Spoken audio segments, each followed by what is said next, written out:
Dans sa plus grande largeur, il fait environ 800 mètres. Ce qui fait que c'est à la fois grand et pas très grand, parce on voit bien les deux rives assez facilement. Et c'est vraiment un lac naturel magnifique. Et quand on a voyagé un petit peu en Europe du Nord, en Scandinavie, il y a des moments où on dit, tiens, on se croirait au bord du lac Saint-Point lorsqu'on est en Norvège, lorsqu'on est en Finlande. Il y a des endroits qui font penser à ça, parce qu'évidemment, il y a la même végétation de très beaux conifères.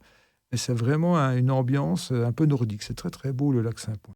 Il est bien visible parce qu'il y a des routes qui en font tout le tour. Il y a également un sentier qui fait tout le tour du lac. Donc, c'est assez grand, hein, ça fait plus de 25 kilomètres si on fait tout le tour, hein.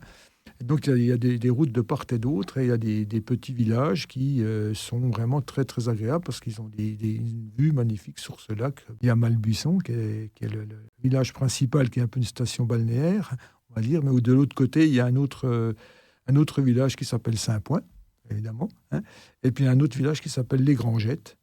Et puis ouais, à chaque extrémité du lac, il y a deux autres villages qui sont l'Abergement Sainte-Marie d'un côté et puis Chaon-Montpéreux de l'autre. Donc c'est à la fois urbanisé, mais pas trop. Mais c'est surtout un très beau site naturel qui a été bien préservé.